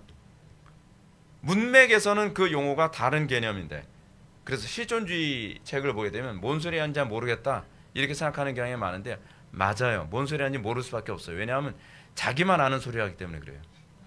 예. 왜냐하면 자기가 주관적으로 그 용어의 개념을 집어넣거든요. 그러니까 혼을 집어넣는 거예요. 개념은 그 단어에 대한 혼이거든요. 그러니까 바르트 같은 경우에도 뭐라는지 아십니까? 바르트가 제일 싫어하는 사람이 누구였냐면 코넬리우스 반틸이었어요. 그 당시 이제 동시대의 사람이거든요. 근데 코넬리우스 반틸을 제일 싫어했는데 문제는 뭐냐면 바르트가 반틸을 뭐라고 평가하냐면 나를 가장 정확하게 이해하는 사람이다. 아니 모든 사람 다 쉽게 이해하기 좀 글 좀 쓰지. 예. 아니 그렇게 이해하기 힘들게 그러면서 제가 칼 바르트한테 영향을 받았다는 분들하고 제가 대화를 나누면 이런 얘기를 해요. 칼 바르트가 신학적으로 문제가 있고 뭐 어쩌다 저쩌다 얘기를 하잖아요. 그러면 목사님 칼 바르트를 잘 몰라서 그래요. 그런 자 속으로 당신은 뭐 알고서 얘기하나? 네? 사실은 그분들도 잘 몰라요. 사실은 제가 보기엔 저보다 모르는 것 같아요. 왜냐하면 저는 철학적 관점으로 보거든요. 그래서 제가 더 잘 알아요. 근데 그 사람은 칼 바르트가 이제 보수라고 생각하는 거예요. 실존주의를 공부해봐요. 그 사람이 보수인가? 완전 자유주의죠. 지금 뭘 얘기하다가 지금 거기까지 갔지? 넘어갑시다. 이럴 땐 넘어가는 게 상책이에요. 자, 아리스토텔레스의 창조와 섭리 개념을 한번 보시기 바랍니다. 아리스토텔레스는 다른 헬라 사상가들처럼 세상이 언젠가부터 시작되었다고 믿지 않았습니다. 이 아리스토텔레스가 생각하는 소위 인류의 기원 또는 인간의 기원 또는 모든 물질의 기원에 관한 관점은 소위 그 자연 철학자들하고는 달라요. 아리스토텔레스는 이 언제부터 시작되었다라고 믿질 않아요. 그냥 존재했다고 생각하는 거예요. 그냥. 때문에 그가 주장한 부동의 동자, unmoved mover. 이게 부동의 동자, unmoved mover는 이제 제가 가끔가다 이제 얘기할 텐데 이 부동의 동자가 태초에 세상을 창조하신 성계 하나님과 거리가 멀어요. 부동의 동자하니까 무슨 동자승 자꾸 떠올라서. 자, 여러분 태초에 세상을 창조하신 성경의 하나님. 근데 이 부동의 동자는 뭐냐면 자기는 그냥 존재하는 거예요. 존재하는데 다른 것들이 자기에 의해서 그냥 존재해요. 이해가 되나요? 이게 잘 이해가 안 되죠. 그래서 철학이 어렵다는 거예요. 왜냐하면 이상하게 생각을 하니까. 그래서 이 부동의 동자를 다른 말로 아리스토텔레스는 뭐라고 얘기하냐면 원동자라고 했어요. 원동자. 이 프라임 무버라고 해서 얘기하거든요. 옵티머스 프라임이 자꾸 떠오르죠. 그거 떠올리지 마세요. 원동자는 모든 존재의 원인이지만 이제 이렇게 생각하는 거예요. 자기는 움직이질 않아요. 자기가 움직이지 않는 이유가 뭐냐면 자기가 움직이면 자기가 변하기 때문에 그래요. 자기가 변하지 않고 주변을 변화시키는 존재예요. 마치 뭐가 똑같냐면 여러분 바퀴가 있잖아요. 바퀴가 움직일 수 있는 근거 어디 있죠? 움직이지 않는 축이 있기 때문에 가능한 거죠. 그것이 이제 아리스토텔레스가 생각하는 부동의 동자예요. 자기는 움직이지 않으면서 다른 것이 움직여지게 만드는 존재가 있다. 예를 들면 그렇죠. 우리가 어디서 봤죠? 이 헤라클레이토스에서 우리가 배웠던 것 같은데 세상 모든 자연 만물은 계속 변해요. 계속 변하는데 이게 굉장히 하나의 주기에 의해서 다시 돌아오고 주기에 의해서 다시 돌아오고 그러죠. 그러니까 헤라클레이토스는 가만히 생각하면서 그렇게 생각하는 거예요. 어떻게 세상은 계속 변화하면서 다시 그 원상태로 다시 돌아올까? 그거는 세상을 변하게 하지만 자기는 변하지 않는 존재가 있을 것이다. 그걸 우리는 뭐라고 얘기했어요? 로고스라고 이제 생각을 한 거죠. 헤라클레이토스는. 이게 철학 얘기하면 참 힘들긴 한데. 근데 아마 거기에 영향을 받았던 것 같아요. 부동의 동자가 있을 것이다. 그 부동의 동자는 그러면 자기는 영향을 주지 않으면서 어떻게 주변을 변화시킬 수 있느냐, 이제 이렇게 생각을 하는 거죠. 그래서 이제 복잡하게 생각을 합니다. 여기서 이제 원동자에 관해서 한번 봅시다. 원동자는 어떻다고요? 원동자는 모든 존재의 원인이지만 자신은 변하지 않으므로 다른 스스로 세상에 영향을 주거나 받지 않아요. 왜냐하면 자기가 변하지 않기 때문에 다른 쪽에 영향을 주지도 않고 영향을 받아서는 안 돼요. 영향을 받으면 변하죠. 그렇죠? 영향을 주면 또 자기도 변하죠. 다른 사람들은 영향을 주면서 자기가 변하지 않는 방법은 없거든요. 세상에 영향을 받는다면 수동적인 존재가 되죠. 그렇죠? 예를 들어서 누군가가 저에게 영향을 주게 되고 저에게 무엇인가 가르침을 줄 때는 저는 어떤 존재가 돼야 되죠? 저는 수동적인 존재가 돼야 돼요. 왜냐하면 저는 받아들여야 되거든요. 예. 또 반대로요. 영향을 준다면 여전히 발전 과정 속에 있기 때문에 움직여야 돼요. 그죠? 영향을 주려면 움직여야 되잖아요. 근데 이게 부동의 동자라면서요. 자기는 움직이지 않으면서 주변을 움직이게 만든다는 거예요. 자기는 움직이지 않으려면 어떻게 해요? 자기는 외부로부터 영향을 받지 않아야 되고 또 내가 움직이지 않기 때문에 외부에 영향을 줄 수도 없는 존재라는 말이에요. 그러면 이제 이런 질문이 나오는 거예요. 아니 그러면 도대체 어떻게 주변이 새로운 것이 바뀌고 변화가 되는데 이제 그러니까 이런 질문이 당연히 나오겠죠. 그러니까 이런 얘기가 나오는 겁니다. 영향을 받지 않은 원동자, 이 부동의 동자가 만물의 원인이 되는데요. 이에 대해서 아리스토텔레스는 마치 이거하고 똑같다는 거예요. 철을 끌어당기는 이 자석과 같다라고 얘기하는 거예요. 자석. 자기는 가만히 있는데 자력 때문에 끌려오는 거와 같다는 거예요. 근데 잘 봐요. 지금 제가 왜 이렇게 복잡한 얘기를 하죠? 지 생각이거든요. 근데 많은 사람들이 이걸 진리처럼 생각을 한단 말이에요. 이게 문제예요. 이게 문제. 저는요 강단에서 목사님들이 자기 생각을 진리처럼 얘기하는 것이 얼마나 위험한지 알아야 된다고 좀 말씀드리고 싶어요. 강단은 왜 존재하는 거죠? 계시를 풀거나 계시를 전달하기 위해서요. 거기서만 이거다라고 단정적으로 얘기할 수 있죠. 근데 여러분들 아리스토텔레스나 플라톤 같은 사람들이 쓴 책들, 뭐 철학책들 쭉 보시죠. 자기가 마치 진리를 얘기하는 것처럼 얘기해요. 근데 그건 자기 생각이거든요. 근데 아리스토텔레스도요 부동의 동자가 있다는 거예요. 근데 그건 추론이죠. 자기 생각이죠. 부동의 동자가 있는데 부동의 동자, 그럼 부동의 동자는 어떤 겁니까? 부동의 동자는 이런 거지 라고 하면서 얘기를 하고 있는 거예요. 마치 자석과 같은 거야. 봤어요? 그것도 추론이잖아요. 진리인지 아닌지 자기도 모르잖아요. 정말 진리는 인간이죠. 이러면서 주변 사람들을 다 망가뜨리는 거예요. 여러분들도 그렇습니다. 여러분들이 사도 바울이 얘기하는 것처럼 우리는 배우고 확신한 데에 거해야 돼요.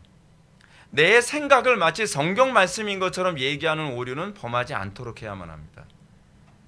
강단 설교에서 많은 설교자들이 오류에 빠지는 이유가 뭐냐면 철학을 차용해서 그것을 진리인 것처럼 선포하고 있는 게 문제인 거예요.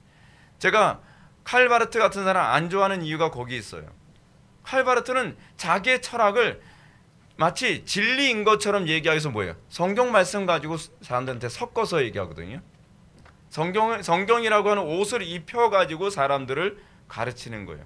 그건 사람들을 다 망가뜨리는 거죠. 그러니까 많은 사람들이 교회 와서 뭘 배우는 거예요? 성경 배우는 게 아니에요. 철학 배우는 거예요. 그거 아십니까? 상당수의 교회들이, 제가 특정 교단을 제가 말씀드릴 수 없지만 상당수의 교단에서 가르치는 신학들이요, 사람의 생각을 하나님의 생각인 것처럼 마치 진리인 것처럼 가르치고 있다는 거예요. 거기에 속아서는 안 된다는 거죠. 근데 사람들은 그걸 좋아해요. 문제는 그죠? 자, 하여간 그래서 이 아리스토텔레스는 뭐라 얘기합니까? 다른 모든 존재들은 원동자의 자력처럼 끌려 이끌려 영향을 받아 존재를 이루게 됐다고 얘기하는 겁니다. 원동자의 자력처럼 끌려가지고 어떻게 해요? 그러면서 하나씩 하나씩 존재를 이루게 됐다는 거예요. 어떤 존재요? 이 원동자에 의해서 원인을 다 제공을 한다는 거예요. 그래서 형상인이 만들어지고 뭐가 만들어지고 그래서 현실화가 돼서 우리가 오늘날 보는 현상이 바로 그렇게 만들어진 것이다 라고 얘기하는 거예요. 문제는 근거가 없어요. 문제는 자기의 철학과 추론과 관찰의 결과예요. 근데 여러분, 관찰이 항상 다 옳을 수 있나요? 아니죠. 관찰도 옳을 수 없죠. 그 관찰 또한 어떻게 해석하느냐에 따라 다르죠. 그래서 과학도 끊임없이 어떻게 해요? 그 당시에 그 관찰한 것을 해석하는 시대적 트렌드에 의해서 관찰한 것에 대한 해석이 달라지잖아요. 그렇잖아요? 옛날에는 동일하게 관찰했던 것을 이렇게 해석하던 걸 다르게 해석을 하죠. 예를 들어서 진화론의 관점으로 해석했다가 그것이 별로 안 먹혀 들어가면 그 다음엔 철학적 해석으로 돌아가는 거죠. 그래서 그걸 과학이라고 사람들한테 가르치는 거죠. 예를 들어서 여러분, 인간이 원숭이로부터 진화했다. 그게 과학인가요? 아니면 철학인가요? 그건 철학이죠. 근데 과학의 본래의 의도는 그렇게 하면 안 돼요. 여러분, 과학이 해야 될 의무는 뭐죠? 현상을 그러니까 어떻게를 설명해 주는 것이 과학의 자기 책임을 다하는 거예요. 예를 들어서 물은 어떻게 형성되지에 대한 답은 철학이 주는 게 아니거든요. 그렇죠? 그럼 뭐가 주는 거예요? 과학이 주는 거죠. 네. 근데 물이 어떤 의미가 있지? 그거는 과학이 줄 수가 없죠. 과학이 어떻게 의미를 줘요? 그렇죠? 그거는 철학이 하는 일이거든요. 근데 지금 과학이 철학의 자리에 자꾸 올라앉으려고 하고 또 철학이 자꾸 과학이라고 얘기하는 거예요. 그게 바로 뭐예요? 그게 마르크스주의예요. 마르크스주의는 뭐라고 얘기합니까? 마르크스주의 여러분 책 읽지 마세요. 네. 읽어보면 이제 나오는 얘기가 뭐냐면 다 과학적이래요. 아니, 철학이 과학을 추구하는 게 아니거든요. 근데 많은 사람들이 거기에 속죠. 왜냐하면 과학적이라고 하게 되면 진리를 다룬다고 생각을 하는 거예요. 과학이 진리적 요소가 있죠. 왜냐하면 어떻게라는 차원 안에서는 답을 딱 떨어지게 만드니까요. 근데 그 과학이 왜를 설명해 주지 않잖아요. 근데 마르크스주의자들은 그 과학이 왜를 설명해 주고 있다고 왜곡을 하고 있는 거죠. 거기에 많은 사람들이 속아 넘어가고 있죠. 예. 자, 하여간 좀 어려운 얘기였는데 더 어려운 얘기로 원동자가 무엇인가 일어나게 만드는 작용이 아니라면 그 세상을 알거나 사랑하지 않는다면 과연 무슨 일을 한다는 것인가. 이거 진짜 저는 이거 재밌거든요. 근데 여러분들도 재밌어야 되는데, 자, 아리스토텔레스는 원동자가 생각을 한다고 대답을 합니다. 이제 아리스토텔레스가 점점 궁색해져 가는 거예요. 원동자는요, 생각하지 않아요. 원동자는 사랑하지 않아요. 원동자는 아무에게도 영향을 주지 않아요. 원동자는 세상에 전혀 관심이 없어요. 근데 세상이 만들어졌어요. 어떻게 세상에 관심도 없고 세상을 사랑하지도 않는데 원동자에 의해서, 소위 부동의 동자에 의해서 세상이 만들어졌느냐? 이것에 대해서 이제 어떤 사람이 질문을 던졌나 봐요. 그러니까 아리스토텔레스가 이런 거죠. 원동자는 사실은 생각한다. 아니요, 뭘 생각한다는 거예요? 그러니까 아리스토텔레스가 이렇게 얘기합니다. 그는 원동자가 외부의 것을 생각한다면 다른 것에 영향을 받는 거잖아요. 외부의 것 생각하면 안 되잖아요. 그러니까 생각을 생각한다. 이거 진짜 웃기는 얘기거든요. 근데 사람들은 이렇게 얘기하면 심오하다. 여러분, 심오하게 보이는 방법 뭔지 아시죠? 사람들이 뭘 물어봅니다. 이렇게 대답하면 돼요. 산은 산이고 물은 물이로다. 물은 위에서 아래로부터 흐르지. 뻔한 얘기하게 되면 심오하다. 심오한 게 아니거든요. 한번 좀 더 들어보세요. 그 생각은 움직이지 않기 때문에 오직 스스로에 의해서만 발생할 수 있다. 생각을 생각한다. 생각을 생각하면 나올 게 있나요? 없잖아요. 근데 생각을 생각한대요. 이런 그래서 이것이 아리스토텔레스의 신의 개념이에요. 여기서 신의 개념이 나와요. 아리스토텔레스에게서요. 그래서 이 신의 개념이 이신론의 관점이 되는 거예요. 그러니까 이신론이 사실은 이렇게 저렇게 영향을 받아요. 어느 날 갑자기 뚝딱 튀어나온 개념이 아니에요. 철학적 사고에 어느 정도 빠져 있었던 사람들이 성경을 철학으로 해석을 하면서 하나님은 존재하는데 그 하나님은 어떤 하나님인가? 아리스토텔레스가 얘기하는 생각을 생각하는, 그리고 절대로 세상을 생각하지도 않고 세상에 관심이 없는 또는 영향도 주지 않는 신일 것이다. 그럼 이신론이잖아요. 그 신에 의해서 세상을 만들어졌는데, 이해가 되시나요? 그냥 쉽게 얘기하면 이거예요. 이신론은 이단이다. 그러면 된 거예요. 예. 때문에 아리스토텔레스의 원동자는 성경 하나님과 다릅니다. 성경 하나님은 세상의 궁극적 원인이자 작용이에요.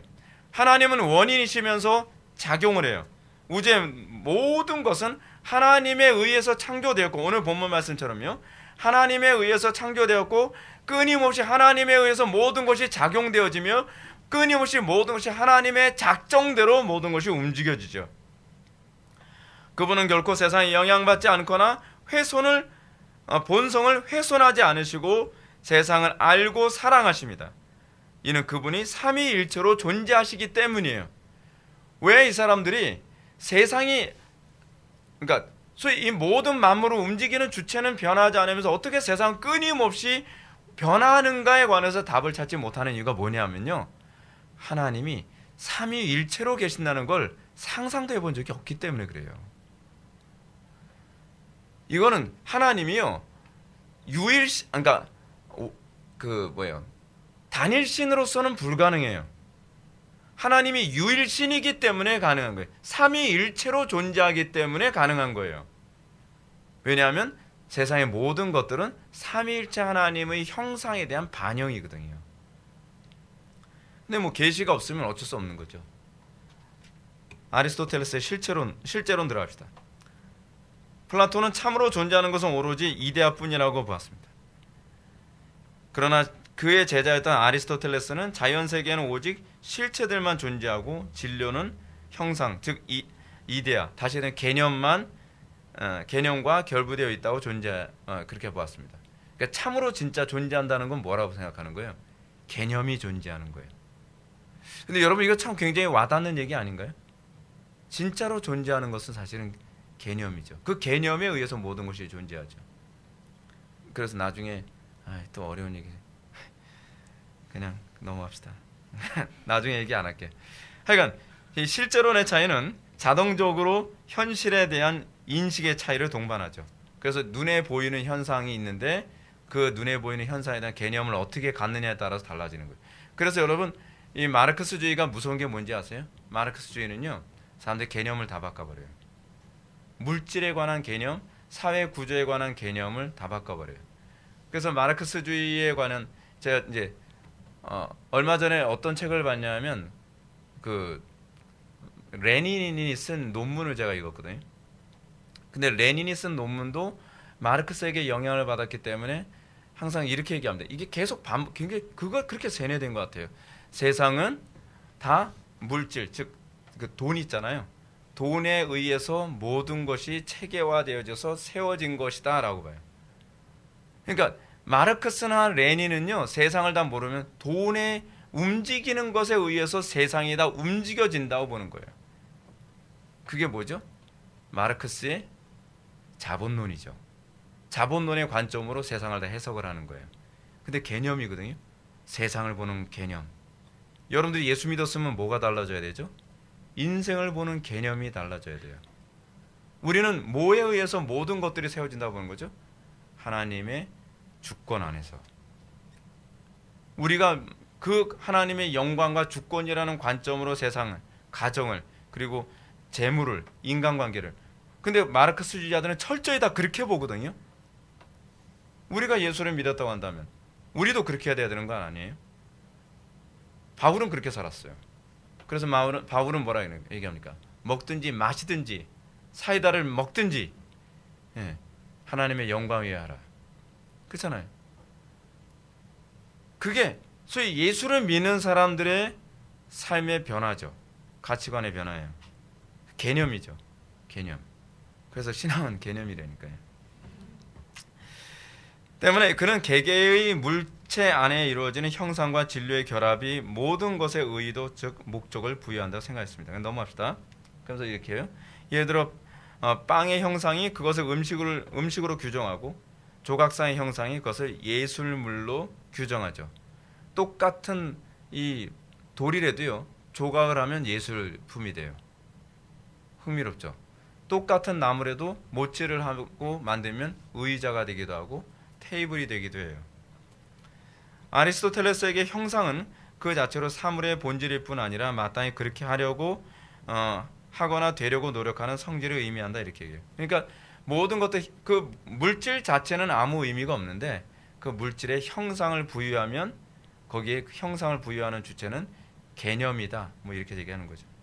뭐 그러면서 여기서 이제 아리스토텔레스가 보는 인간과 영혼에 관한 개념이 이렇게 달라집니다.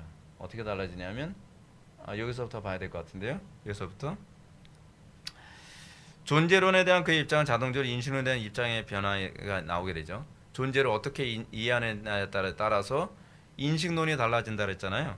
그래서 현실에 존재하는 것은 실제로 존재하지 않는 것이라고 보죠. 때문에 그는 영혼, 즉 형상과 육체가 불가분리의 관계를 맺고 있기 때문에 육체가 죽으면 영혼도 없어진다고 봤어요. 영혼 소멸설이죠. 영혼 멸절설. 누가 영혼 멸절설을 주장했죠? 영혼 멸절설 주장한 사람이 있었죠. 존 스터트 같은 사람. 철학의 영향을 받으면 자기가 어떤 극단적 상황이 되면 그 철학도 말이 되는 것 같아. 그러면서 사고가 그저 쏠려버리는 거예요. 굉장히 위험합니다, 여러분.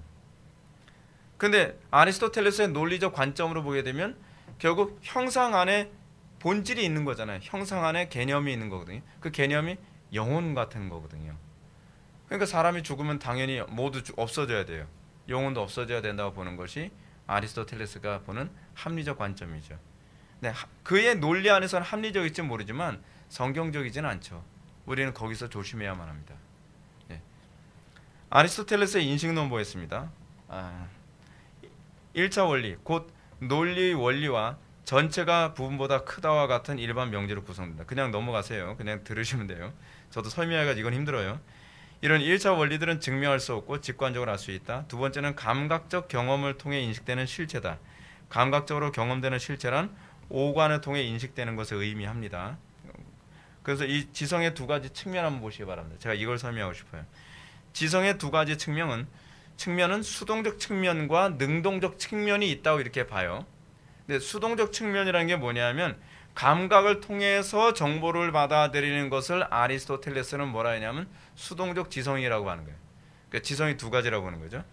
능동적 지성은 뭐예요? 정보를 통해 주어진 물질적 요소들로부터 형상을 분리하는 것. 여기서 이거에 영향을 받은 사람이 누굴 것 같아요? 여러분들 모르시겠다.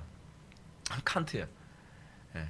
칸트의 순수이성 비판이라고 하는 부분에 보면 이 개념이 그대로 나오죠. 오관을 통해서, 그러니까 오관이 뭐예요? 눈, 코, 입, 귀 뭐 다 그거 얘기하는 거잖아요. 그 오관을 통해서 들어오는 것, 그건 뭐예요? 순수이성이죠. 순수이성을 통해서 그냥 받아들이는데 그 순수이성이 어떻게 해요? 그것이 이 순수이성에서 들어오게 되면 카테고리에 의해 그것을 해석해내죠. 예를 들어서 우리는 아무 생각 없을 때 사과를 보면 그냥 사과가 있나 보다, 맛있겠다, 뭐 동물들처럼 생각을 하죠. 근데 여러분들이 사과를 통해서 뭘 유추해낼 수 있죠? 뭐 선악과를 유추해낼 수도 있고요. 그렇죠? 또는 사과를 통해서 뭘 유추해낼 수도 있을까요? 뭐 로빈훗인가요? 쏴가지고서 뭐 사과 맞힌 거. 그렇지 않은 백설공주, 이런 다양한 것을 유추해내고 그것에 관해서 개념을 만들어낼 수 있죠. 사물 안에서 개념을 유추해낼 수 있어요. 근데 그것이 아리스토텔레스가 이미 얘기한 거예요. 아리스토텔레스는 사물을 그냥 수동적인 감각기관으로 그냥 보는 걸, 그 정보를 그냥 데이터를 받아들이는 걸 수동적 지성이라고 얘기한다면, 그것을 분석해내서 거기서 의미를 찾고 거기서 개념을 찾아내는 행위를 뭐라고 얘기하냐면 능동적 지성이라고 이렇게 봅니다. 그리고 여기서 아리스토텔레스도 플라톤처럼 물질이 아닌 형상에 관한 지식을 참 지식이라고 보는 거예요. 그러니까 이걸 컵이라고만 보는 것은 참된 지식이 아니죠. 이 컵에서 개념을 뽑아냈을 때 그 개념만 참된 지식이라고 보는 거예요. 예. 근데 여러분 제가 이런 얘기를 드리게 되면 이걸 꼭 이렇게 복잡하게 생각을 해야 되나 이런 생각을 하게 되죠. 근데 여러분 이런 사고에 의해서 자유주신학이 들어오고요. 이런 사고에 의해서 이단이 만들어지고요. 그리고 오늘날 상당수의 많은 사람들이 이런 식으로 사고를 해서 세상이 이렇게 돌아가는 거예요. 그러니까 세상을 해석할 수 있어요. 아, 저 사람들은 저렇게 세상을 보는구나. 그래서 저 사람, 소위 불신자들, 하나님을 모르는 사람들을 이해할 수 있죠. 그리고 그들에게 우리가 복음을 어떤 식으로 접근해야 될지를 우리는 좀 더 치밀하게 이해할 수 있게 되어집니다. 네, 아리스토텔레스의 그럼 영혼론 한번 볼까요? 이제 거의 다 끝났어요. 오늘 좀 힘들죠. 아리스토텔레스가 이렇게 단순한 사람이 아니기 때문에 생각을 좀 복잡해요. 단순한 걸. 아리스토텔레스는 이 영혼론, 데 아니마라고 하는 영혼론에서 능동적인 지성이 육체와 분리될 수 있는 것처럼 말합니다. 능동적 지성 뭐라고 했죠? 외부로부터 들어온 어떤 사물의 개념을 뽑아내는 그런 개념, 지성. 그런 주장은 결국 모든 인류에게 공통적 하나의 능동적 지성, 다시 말해서 우주적 지성의 원리나 일종의 신을 염두에 둔 것이라고 보는 거예요. 그래서 이 아리스토텔레스는 딱 부러지게 얘기하지 않는데, 아리스토텔레스는 인간의 이 소위 이 내면의 지성이 신일 것이다라고 생각하는 경향을 가지게 돼요. 그리고 더 큰 어떤 세계 정신이 있을 것이다. 그 어디서 온 거예요? 헤겔의 관점이잖아요. 헤겔의 관점도 갑자기 튀어나온 것이 아니라 아리스토텔레스의 관점에서 하는 거예요. 세계 정신이 있고 개개인의 정신이 있는데 그 개개인의 정신은 뭐예요? 참 지식을 끄집어낼 수 있는 지식이고 그것이 바로 인간의 이성이다. 여러분 고대 철학 때서부터 끊임없이 인간의 이성을요 신격화했습니다. 여러분들 사탄주의자들이 뭐 루시퍼 섬긴다 뭐한다 그런 얘기 여러분 들어보셨죠? 그 사람들이 섬기는 루시퍼를 왜 섬기는지 아십니까? 이성의 신이라고 섬기고 있는 거예요. 그러니까 어느 날 갑자기 나온 것이 아니라 고대 철학이 그런 식으로 종교의 명맥이 계속 유지되어져서 오늘날 미국의 상류층들이 그런 식으로 이성의 신을 섬긴다는 차원에서 루시퍼를 섬긴다는 거 아니에요. 여러분들이 우리가 조심해야 될 게 뭔지 아세요? 우리는 이성을 신격화하는 데 굉장히 익숙해져 있어요.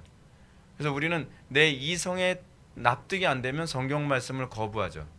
그래서 하나님께서 우리를 회심시키기 위해서 하시는 작업이 뭐냐면 우리의 이성의 무가치함을 깨닫게 하는데 굉장히 많은 그 하나님께서 은혜를 부어주시죠.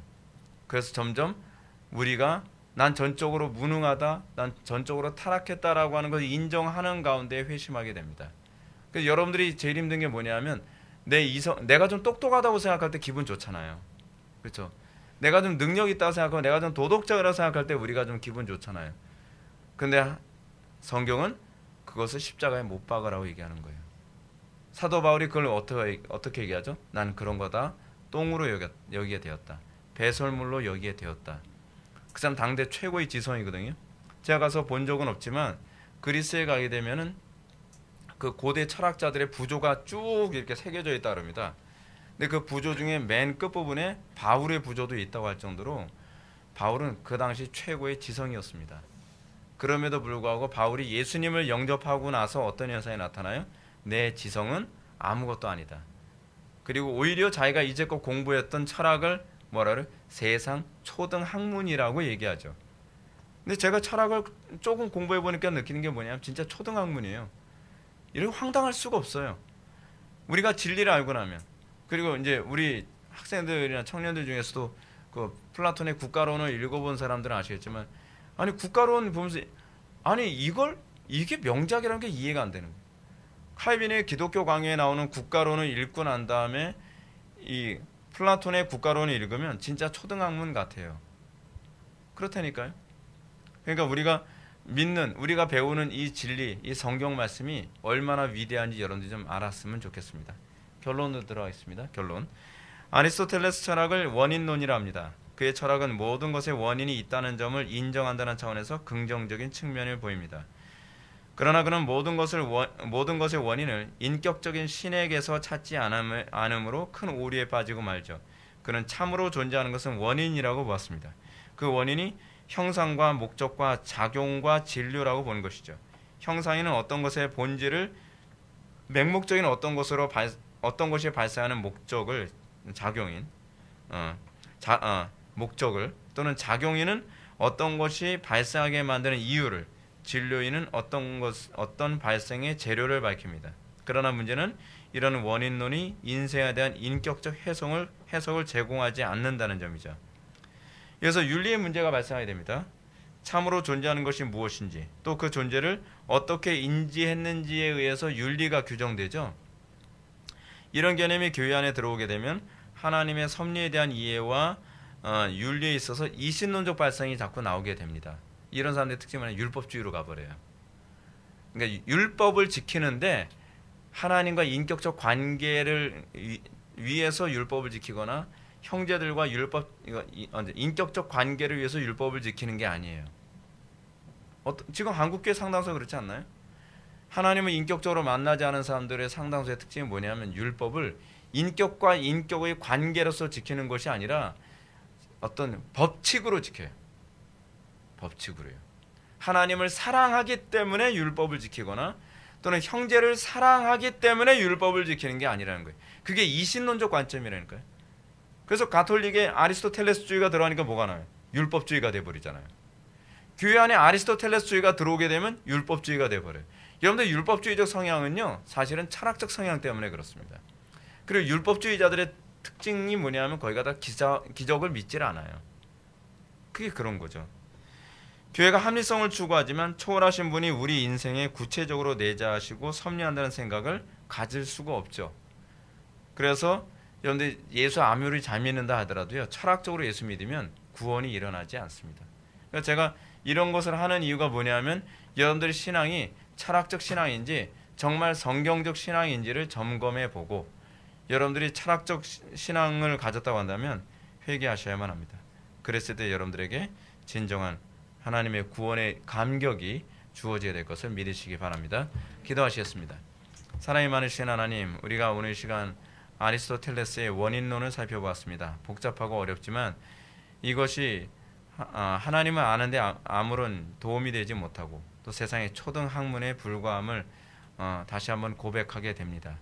우리가 이런 것에 매료되지 않고 오히려 하나님의 진리를 더욱더 높이며 그 안에서 우리가 하나님과 또는 이웃과 인격적인 사랑의 교제를 맺으며 주님의 영광을 드러내는 삶을 살 수 있도록 은혜 베풀어 주옵소서. 예수님의 거룩하신 이름으로 기도올옵나이다. 아멘.